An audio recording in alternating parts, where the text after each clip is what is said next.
안녕하세요. 논리적으로 생각하는 국어 양병철입니다. 수험생 여러분들 시험 본다고 고생했어요. 자, 비문학 두 번째 지문을 해설해 주도록 하겠습니다. 거기 보면 이제 22번, 26번 지문입니다. 22번에서 26번 지문. 요거는 이제 법과 개인들이 쓰는 계약서의 이제 관계에 대해서 써는 겁니다. 이해되시죠?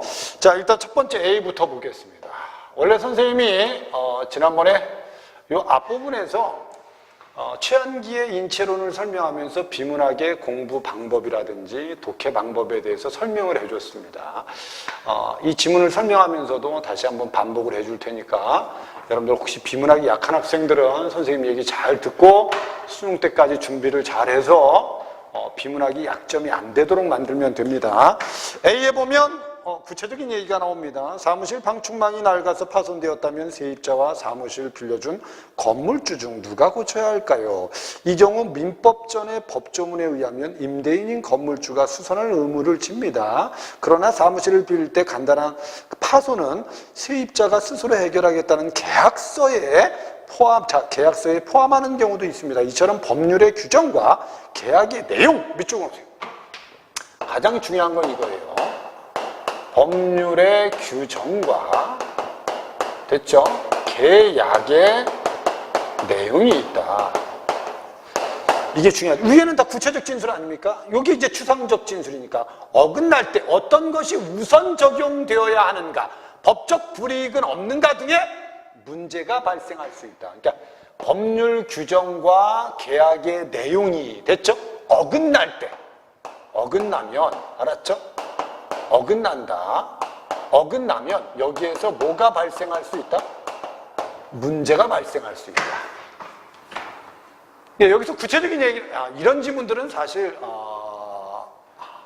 수험생들의 아버지가 이해를 잘 하시지 않겠습니까? 뭐 부동산에서 뭐 집을 사면서 계약도 해봤을 거고, 또는 이제 자영업 하는 사람들은 이제 사업을 하기 위해서 이제 건물주하고 뭐 임대계약서를 쓰지 않았겠습니까? 그런 경험이 있는 사람들은 조금 이해가 됩니다. 근데 이제 우리 학생들이 무슨 계약을 한 경험은 없지 않습니까? 그래서 아니 그런 경험이 없는데 이걸 어떻게 이해합니까? 이렇게 얘기하는데 이게 바로 지문 독해력입니다. 이런 지문에서. 그러니까 수능에서 비문학 지문이 3지문 나오면 분명히 한 지문은 EBS 연계교재와 분명히 연계가 되게 돼 있습니다. 이번에 6월달 모의수능도 여러분 최한계 인체론은 연계가 됐다 그랬죠. 그 다음에 여기 이제 법률 규정과 계약의 내용에 어긋나서 생기는 문제, 이 문제와 관련된 지문은 사실 EBS 수능 특강에는 없습니다. 하지만 나중에 수능 완성 교재에는 분명히 법과 관련된 지문들이 분명히 나올 겁니다. 그래서 원래 작년이 아니고 재작년에는 보험이라는 게 지문이 나와서 상당히 수험생들을 힘들게 했습니다. 그러니까 이 법에 대한 문장, 이 지문을 어떻게 독해할 것이냐. 최한계 인체론을 선생님이 설명하면서 분명히 중심 대상을 찾는 것도 중요하고 대상과 대상 간의 차이점을 인식하는 것도 중요하다. 이해하는 것도 중요하다. 그 다음에 문단에서 중심 문장을 찾는 게 중요하고 그 중심 문장을 나머지 문장을 가지고 이해하는 연습을 자꾸 하셔야 됩니다. 그게 바로 비문학 공부의 핵심입니다. 그리고 반드시 글을 읽고 나서 이해가 돼 있다면 내 머릿속에 기억나는 게 많게 돼 있습니다. 그리고 이해를 해서 읽었다면 글의 전체 구조도 보이게 돼 있습니다. 결국 이해가 안 되는 부분이 많아지면 결국은 전체 구조도 안 보이고 세부 내용도 머릿속에 기억에 남지 않는 겁니다. 그러니까 결국은 비교해서 풀 수밖에. 그럼 내가 이해력을 높이려면 어떻게 해야 됩니까? 비문학 지문을 많이 읽어야 됩니다, 여러분들이. 그러니까 수능 특강의 비문학 지문, 독서, EBS 수능 특강 독서책은 아주 기본입니다. 기본이에요, 그건. 알았죠? 나중에 그리고 EBS 수능 완성 나오고 그거 풀고 파이널 교재들 나오고 됐죠? 그 다음에 봉투 모의고사라든지 아니면 시중 출판사에서 나온 비문학 교재 중에 약간 고난도의 비문학 지문들을 수록한 문제집들이 있습니다. 그런 문제집들을 여러분들이 계속 한 권 한 권 풀어나가는 게 중요하다는 거죠. 그럼 여러분들이 이제 많이 읽었기 때문에 아는 어휘들이 좀 있죠. 그죠? 그러면 이제 지문을 읽을 때 이해되는 폭도 넓어지는 겁니다. 단지 여러분들 내가 그렇게 공부를 안 하고 그냥 독해법만 가지고 내가 비문학을 완벽하게 정복하겠다. 이거는 욕심입니다.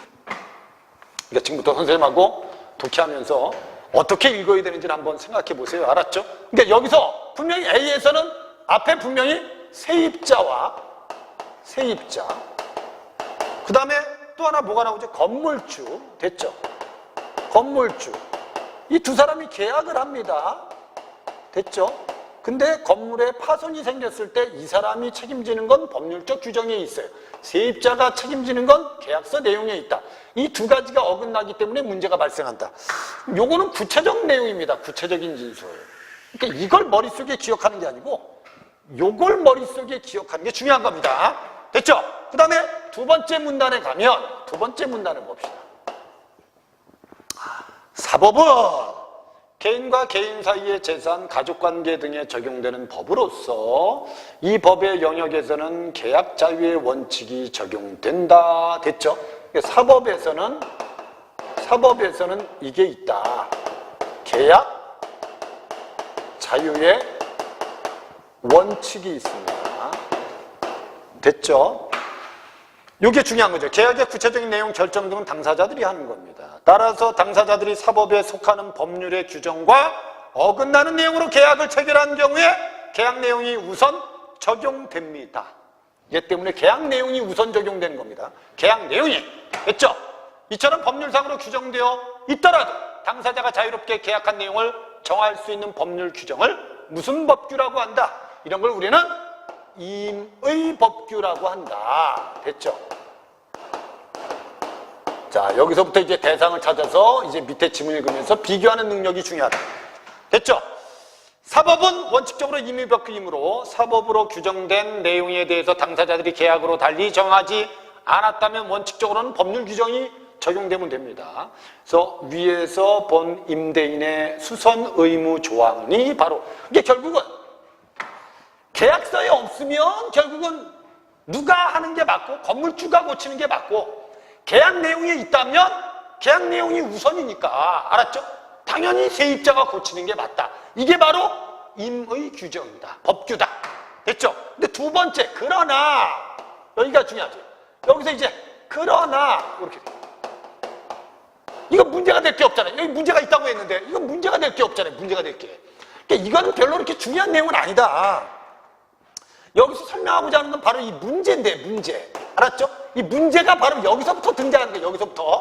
문제는 그러나 법률로 정해진 내용과 어긋나게 계약을 하면 당사자 등에게 벌금과 과태료 같은 법적 불이익 밑줄, 계약의 효력이 부정되는 계약의 효력 부정 밑줄 이런 문제가 있다는 거야. 알았죠? 여기서 문제는 이제 첫 번째 이거 임의 법규는 그래 개인과 개인이 계약서를 썼으면 계약서 내용대로 해. 근데 계약서에 내용이 없으면 법의 규정을 적용하면 되는 거야. 알았죠? 근데 문제는 법률이 정한 내용과 어긋나는 계약을 하면 당사자에게 뭐가? 벌금이 과태료가 나오는 경우도 있어요. 됐죠? 그 다음에 계약의 효력이 무효가 되는 경우도 있다. 이게 바로 여기서 말한 문제입니다. 알았죠? 예외적인 경우가 있다. 여기에서 말하는 예외적인 경우가 있는데 우선 체결된 계약 내용이 법률에 정해진 내용과 어긋날 때 법적 불이익이 있지만 계약 효력 자체는 그대로 유지되는 경우가 있다. 그래서 이 첫 번째 경우를 보자. 벌금은 내. 됐죠? 벌금은 내는데 효력은 계약의 효력은 인정. 됐죠?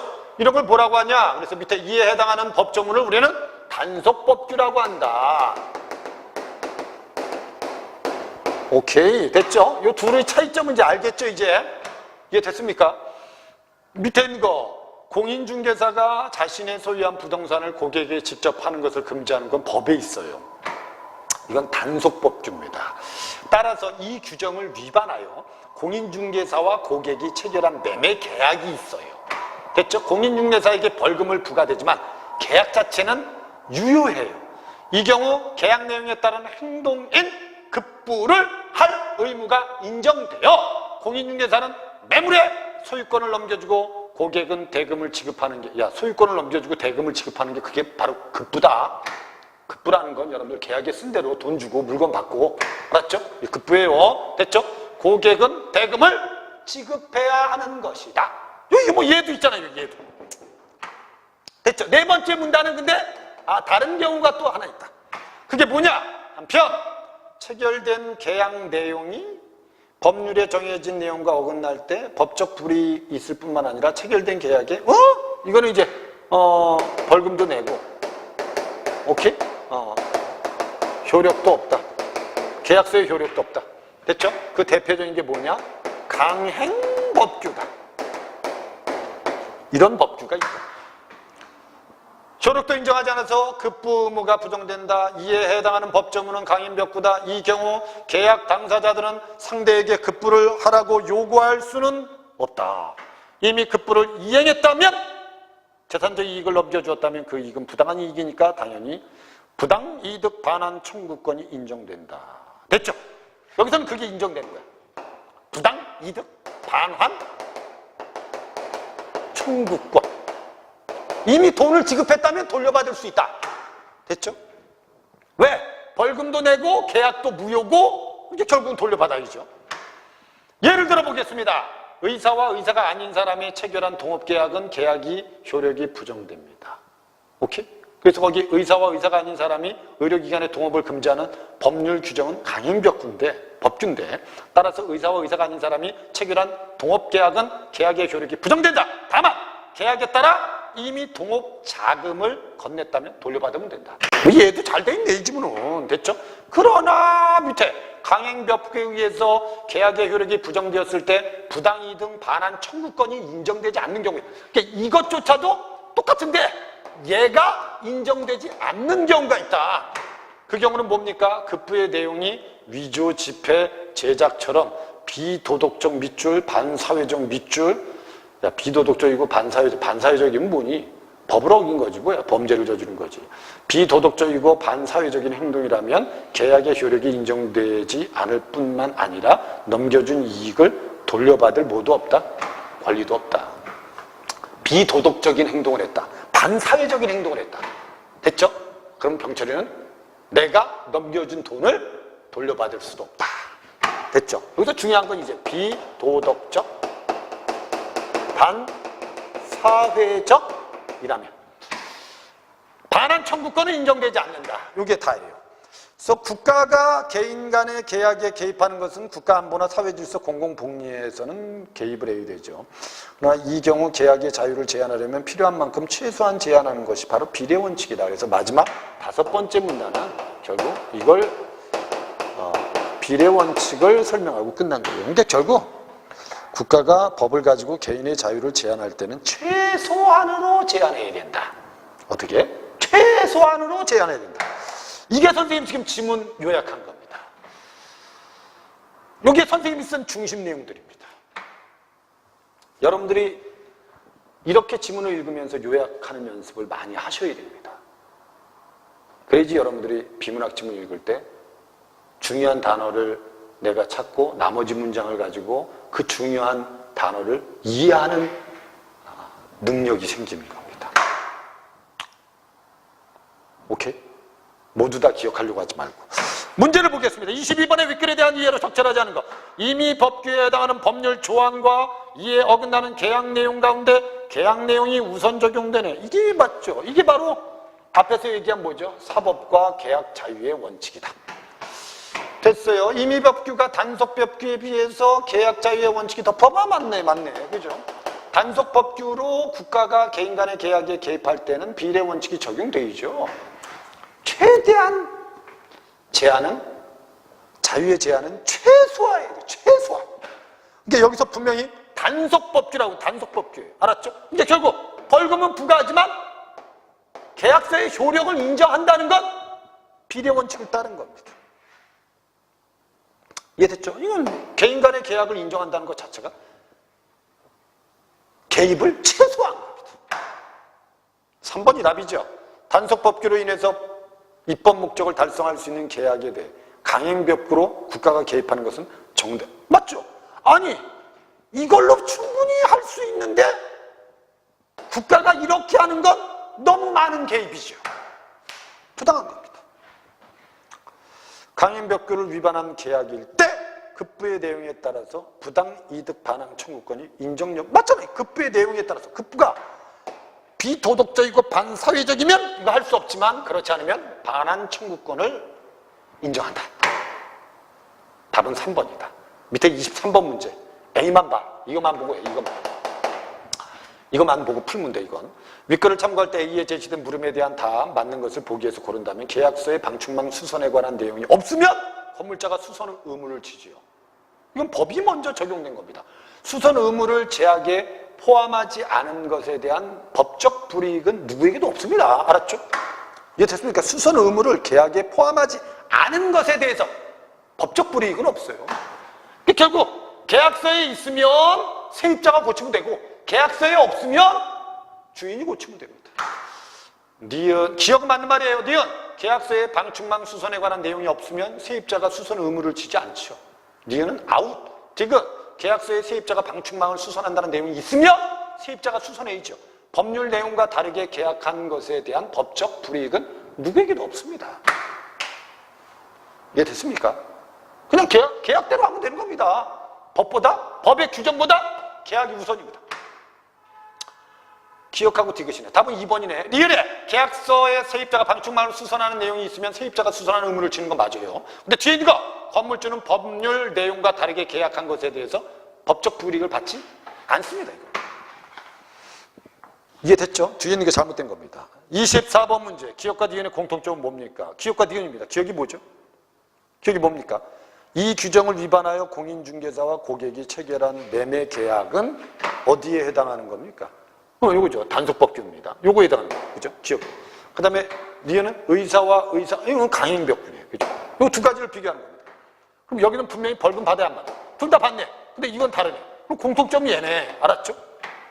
그럼 결국 법적 불이익을 받는 계약 당사자가 있네. 1번이 답이네요. 그냥. 그럼 얘는 차이가 뭘까요? 계약 당사자들이 급부 의무가 인정되지 않는 거, 얘네, 니은이네. 그죠? 니은입니다. 계약에 따라 넘어간 재산 이익을 반환하는 니은이네. 법률 규정을 위반하였으므로 계약 무효 투입. 됐죠? 다 니은이네, 다 니은. 2번, 3번, 4번은. 계약 당사자가 계약의 구체적인 내용을 결정할 수 없다? 이거는 뭐 전혀 관계가 없는 겁니다. 됐죠? 계약 자유의 원칙을 적용하면 당사자들이 결정할 수 있는 겁니다. 알았죠? 근데 이걸 공통점이라고 할 수는 없죠. 계약 당사자가 계약의 구체적인 내용을 결정할 수 없다. 이게 공통점은 될 수 없다. 있다는 될 수 있습니다. 25번 문제를 볼까요? 윗글을 첨가할 때 보기에 대한 반응으로 적절한 것을 찾아라. 농지를 빌려는 A와 농지 주인인 B는 농지를 용도에 맞지 않게 사용했네. 법을 어겼네. 합의해서 계약서는 썼어요. 됐죠? 그리고 A는 B에게 농지 사용료를 지불하고 1년간 농지를 사용했고 농지법을 위반한 이 사안에 대해서 대법원이 내린 판결입니다. 이 판결이 중요합니다. 이 판결이. 첫 번째 판결은 일단은 법률을 위반하여 농지를 빌려준 사람에게는 벌금을 부과하세요. 됐죠? 일단은 법률 위반했어. 위반해서 계약을 했으니까 일단 이거 내야 돼. 그럼 뭐하고 유사하지? 이거하고 유사하네. 그죠? 근데 이거하고도 유사하네. 강행법규도 유사하네. 그죠? 그 다음에 두 번째, 이 사건이 농지 임대차 계약을 농지법을 위반한 것이므로 무효래. 무효래. 그럼 두 번째 조건은 이게 적용된대. 됐죠? 그 다음에 농지를 빌려준 사람은 받은 사용료를 반환해야 한다. 그럼 이게 적용된다. 반환 청구권이 적용됐고, 넷째 농지를 빌린 사람은 농지를 빌렸어서 얻은 이익을 농지를 빌려준 사람에게 반환 청구권 인정된다. 강행법규하고 단속법규네. 그럼 A와 B가 농지 임대차 계약을 체결할 때는 사법의 적용을 받지 않게. 왜 사법의 적용을 받죠? 당연히 계약 자유의 원칙에 적용을 받았어요. B에게 벌금을 부과한 것은 A와 B가 맺은 농지 임대차 계약이 효력이 있음을 인정하지 않았기 때문 아니지. 인정했기 때문에 벌금만 부과할 수도 있는 거예요. 맞잖아, 선생님은. 얘는 벌금을 부과하는데 인정할 수도 있어. 오케이? 근데 벌금을 부과하는데 인정 안 할 수도 있잖아.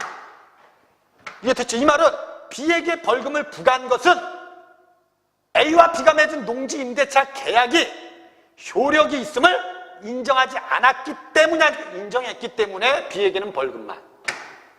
됐죠? 벌금을 부과한 겁니다. 근데 다시 3번에 B에게 벌금을 부과한 것만으로 이 계약의 내용을 규제하는 법률의 입법 목적을 실현하기 부족하니까 뭐까지 적용한 거니? 맨 처음에 이걸 적용했다가 이걸 적용한 거예요. 계약 무효를 판결한 것이고. 맞네. 3번이 답이네 그럼. 알았죠? 근데 벌금만 부여하는 것, 여기도 벌금만 부여할 수 있고 여기도 벌금만 부여할 수 있기 때문에 꼭 계약의 효력이 없다라고 인정한 건 아니라는 거죠. 근데 2번은 착각하시면 안 돼요. 3번이 답입니다. A가 농지를 빌려 써서 얻은 이익을 B에게 반환하라고 판결한 것은 급부의 내용이 비도덕적 반사회적인 건 아니죠. 비도덕적이고 반사회적인 반환 소송은 낼 수 없습니다. 그 다음에 B가 A에게 받은 사용료 반환하라고 판결한 것은 사용료가 부당이득에 해당하지. 부당이득이죠. 됐죠? 이렇게 결국 반환하는 겁니다. 그럼 선생님 보기에는 이 지문에서 문제를 정확하게 풀려면 이 내용만 제대로 이해하면 문제는 다 해결되는 거 아닙니까? 그죠? 그리고 이 글에서 설명하고자 하는 중심 내용입니다, 이게. 알았죠? 그러니까 항상 비문학 지문에서는 중심 대상과 주제, 중심 내용은 이해가 돼야 됩니다. 우리 최한계 인천원에서 가장 중요한 단어가 신기였습니다. 오케이? 됐죠? 그러니까 이 지문에서도 가장 중요한 건 이 지문. 세 번째, 네 번째 문단. 이게 가장 중요합니다. 이것만 여러분들이 이해가 제대로 된다면 여러분들 분명히 문제를 다 해결할 수 있어요. 어떤 그 선생님들 중에는 그 보기를 먼저 읽고 문제를 먼저 다 읽어봐라. 그러면 거기에 가장 중요한 단어들이 나온다. 그럼 그건 지문에서 가장 핵심이다. 제발. 이렇게 복잡하게 접근하지 맙시다. 그냥 지문 읽고 문제 풀고 문제 풀다가 해결 안 되면 지문으로 가서 풀면 됩니다. 비교해서. 뭐 이렇게 복잡하게들 해결을 하려고 하는지 모르겠습니다. 여러분들 그런 방법을 여러분들이 시험 볼 때 적용을 할 수 있을 것 같습니까? 못합니다. 절대. 원칙적으로 하세요. 지문 읽고 문제 풀고 선택지 봤는데 이해가 안 되면 빨리 지문에 가서 비교하고, 근데 되도록이면 내가 이해가 많이 되도록 하려면 내가 다양한 지문을 많이 경험하고 복습하는 게 중요하다는 걸 꼭 아셔야 됩니다. 명심하시기 바랍니다. 마지막에 26번 문제는 5번이 답이었습니다. 요번에 6월 모평에서 어휘 문제는 그리 어렵지 않았습니다. 됐죠? 거의 뭐 얼룩이 졌다, 생기다, 신세만 졌다, 입다, 뭐 원수를 지게 하다, 뭐 원수가 이루어지다, 됐죠? 원수를 이루다, 배낭을 지다, 등에 짊어지다, 등에 얹다, 뭐 이런 뜻이죠. 나는 조장으로서 큰 부담을 졌다, 맡았다 이 뜻입니다. 책임과 부담을 맡다 이런 뜻입니다. 그래서 문맥적 의미가 같은 건 5번이 답이었습니다. 됐죠? 그래서 선생님하고 22번, 26번 비문학 지문 해설은 여기까지 하겠습니다. 여러분들 6월달 모의수능은 일단 9월달 모의수능하고 비교해서 여러분들이 가장 약한 부분을 찾아 해결하는 좋은 기회로 삼는 게 중요합니다. 아마 6월달이 여러분들 아마 이 정도 난이도로 나왔으면 9월달은 이거보다 조금 더 어려울 수 있습니다. 수능도 올해 수능은 분명히 국어는 어렵게 출제될 겁니다. 2등급까지는 충분히 여러분들 수능 때까지 공부해서 올릴 수 있습니다. 그런데 1등급을 막기 위해서는 더 많은 노력이 좀 필요하다는 거죠. 그리고 6월달 모의수능 끝나고 나서 채점한 다음에 이 성적을 가지고 이제 여러분들 머릿속에 수시 지원 전략을 세워야 됩니다.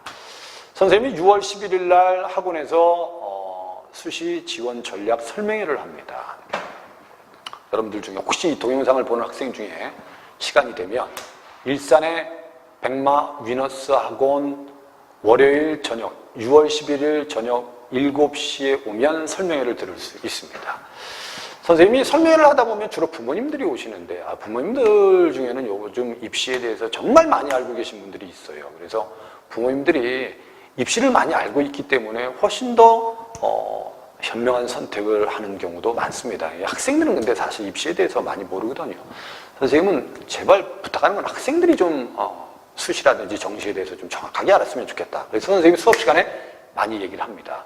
그 다음에 선생님이 이제 6월 모의 수능 끝나고 여러분들 이제 기말고사 준비하고 이제 7월 달이 되면 여름방학이 되는데, 여름방학이 되면 선생님은 이제 여러분들 비문학의 약점이나 또는 고전문학의 약점이나 문법의 약점을 보완할 수 있도록 학원에서 특강 수업을 준비하고 있습니다. 여러분들 혹시나 기말고사 끝나고 여러분들의 약점을 보완하기 위해서 수업을 좀 들어야겠다라고 생각하면 일산 위너스 학원으로 전화를 하시면 됩니다. 여러분들 고생 많이 하셨고요. 알았죠? 비문학 지문 독해 연습을 꾸준하게 매일 하시기 바랍니다. 오늘 설명은 여기까지 하겠습니다. 수고했습니다.